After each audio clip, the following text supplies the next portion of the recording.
So our second line of defense is inflammation. So inflammation is our body's defensive response to tissue damage from a microbial infection or injury, at least from the microbiology perspective.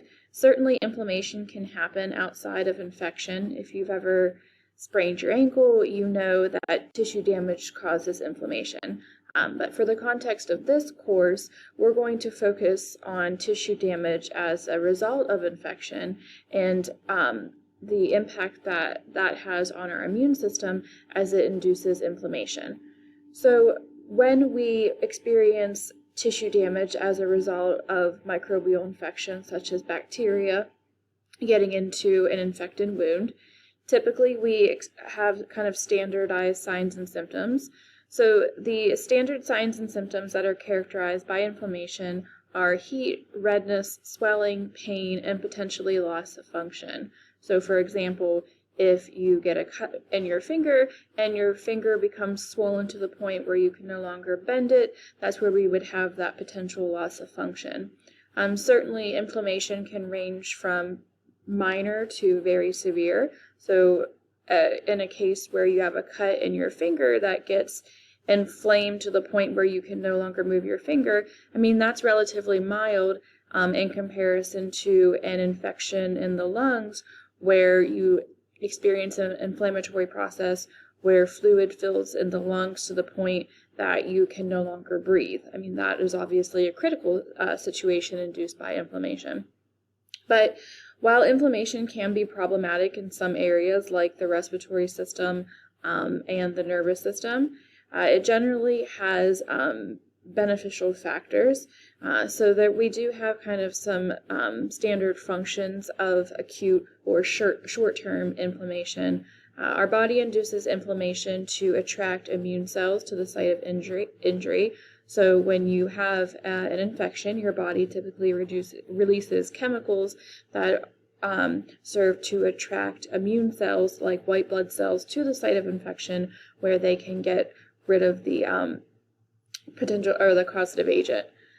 Inflammation will also set into place repair mechanisms that can help repair damaged tissue. So if we do receive tissue damage, typically with inflammation, various cells are going to arrive with the fluid that are going to help repair any type of damaged tissue. And it does block microbes from potentially causing further infection, so usually clotting factors are involved that are going to kind of seal off the area and prevent further infection by bacteria. So one thing I definitely want to make sure you understand is the process of inflammation, so how it's induced, and then what happens to allow us to experience those standardized signs and symptoms like heat, redness, swelling. So when we get an injury, so let's say we have a break in the skin, and so we have experienced tissue damage, and along with that break in the skin and tissue damage, microbes like bacteria have now got into the wound. So now we have an infected wound. One thing our body is going to do in response to that is it's going to release a chemical called histamine. So at the injury site, mast cells and basophils are going to release this chemical called histamine. And histamine is exceptionally important because it is what is going to jumpstart the entire inflammatory process. So histamine will be released at the injury site or the infection site, and then from there, in response to histamine, the blood vessels around the injured site are going to dilate, a process that we call vasodilation. So all the blood vessels in that specific area are going to widen or dilate, and that's going to cause more blood to get to the infected site. So if this particular injury occurred in my finger, all those blood vessels in my finger would dilate, and then more blood would come rushing to the infected site. Typically, that is what's going to cause the injured site to become red and warm to the touch. So if you've ever experienced inflammation as a result of an infected wound, you know that it typically is red and it will be warm. And again, that's just because there's more blood arriving to the infected site. And there's more blood arriving to the infected site because blood is going to carry the immune cells that are going to help clear the infection, but also other factors that are going to help repair the damaged tissue. When blood vessels dilate, they typically do go through a process whereby they become weakened. And we call this increased permeability. So when blood vessels go through vasodilation, they become wider, which allows more blood to get to the infected site, but it's also kind of like stretching out a rubber band, and the blood vessels do get a bit weaker or leaky. So what's going to happen as those blood vessels dilate, fluid is going to start to leak into the tissues. And as this fluid leaks into the tissue, that's where we get the accumulation of fluid that we know as swelling. So that fluid is going to cause swelling at the injury site. And typically the swelling is going to put pressure on pain receptors, and that's where we get the pain associated with inflammation. And while that fluid that leaks out of the blood vessels and starts to build up in the tissues and causes swelling, while that fluid can be kind of painful and irritating, we have to take into consideration that fluid is bringing in factors that are going to help. It is bringing in immune cells to the infected site, and again, it's bringing in other factors that are going to help repair the damaged tissue. So as uncomfortable as swelling may be when we talk about infected wounds, it is kind of a necessary evil because it is bringing in those factors that are going to help us overcome the infection.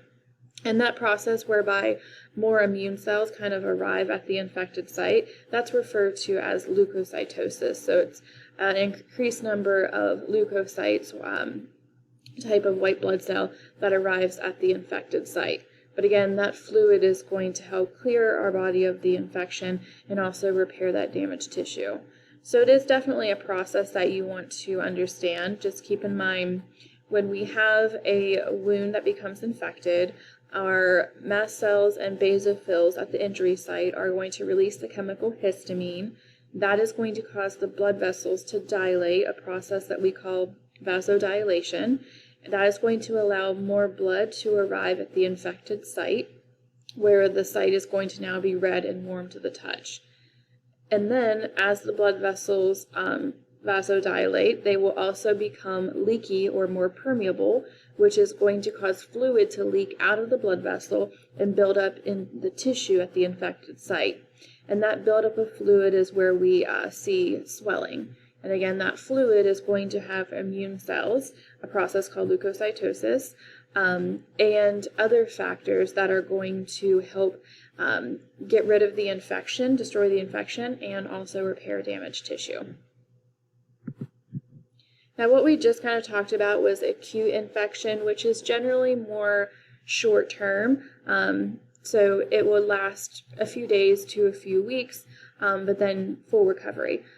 Sometimes our body does act in an exaggerated manner and releases too much histamine. So in cases where we have, a potential infection, our body would release an appropriate amount of histamine. Vasodilation would occur. We would get all the factors we need to the infected site to help cure the infection. But again, sometimes your body, when something foreign gets into your body overreacts and it releases way too much histamine. And this is where we get things like allergic reactions. So I was actually able to experience this with one of my dogs. This particular story is about my black lab mix, Maximus. So in this picture, we see what he kind of looks like naturally. And then one evening, he got bit on the mouth by a fire ant.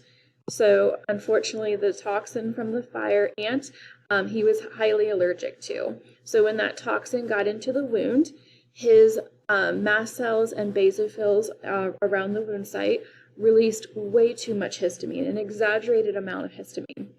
And that caused all the blood vessels in his face to vasodilate. And all that blood came rushing to his face. And it was definitely red and warm to the touch. And then again, as the blood vessels vasodilate, they become leaky and more permeable. So all that fluid started to leak into the tissues around the face, and we saw an exaggerated amount of swelling. So that's what we're kind of looking at that in that picture. Now, in this case, where your body releases an exaggerated amount of histamine, it is beneficial to take a medication that has antihistamine in it to counteract the histamine levels. So I rushed him to the vet in a panic, and he was injected with antihistamine, and within a few hours, that antihistamine counteracted the effects of the histamine. His blood vessels in his face constricted again, and the fluid was filtered out, and he made a full recovery. And now we just know if this happens again, I don't have to rush him to the vet. I can just give him a tablet of Benadryl. It has antihistamine in it, and it will counteract if it should ever happen again. So there definitely are cases, like I said, with acute inflammation where it happens short-term, few days or a few weeks, but then that clears the infection and full recovery. In other instances, though, your body tries to clear the infection and it's not able to completely clear it, and in those cases, your body would have to induce something called chronic inflammation. In chronic inflammation, your body would not necessarily try to get rid of the infection at this point. Rather, the goal of chronic inflammation is to contain the infection and prevent it from spreading to other places in the body. So during a state of chronic infection, your body is going to produce something called a granuloma. A granuloma is a pocket of tissue that is going to surround and kind of wall off the infectious agent.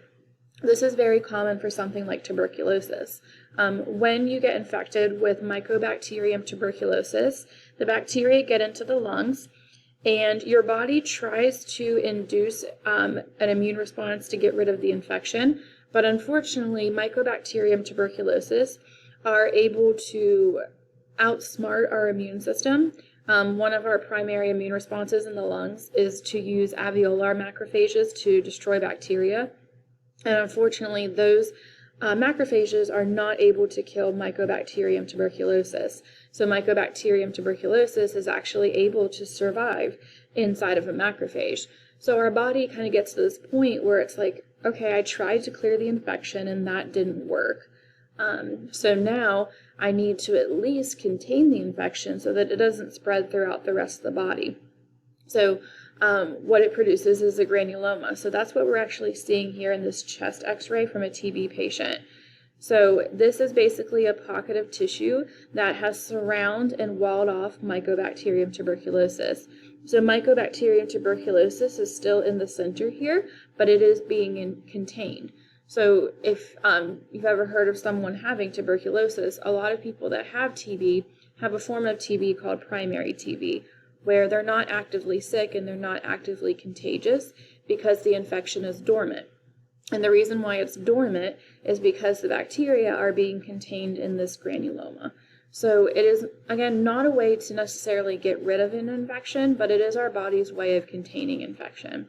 But the concern is that if the host were to get immunocompromised later on in life from cancer, diabetes, age, stress, whatever, this granuloma could break down and then the bacteria could escape and then cause an active infection. So there still are some concerns when our body forms granulomas, because there is the potential that if the host, if their immune system is affected, the granuloma could break down and the bacteria could get out.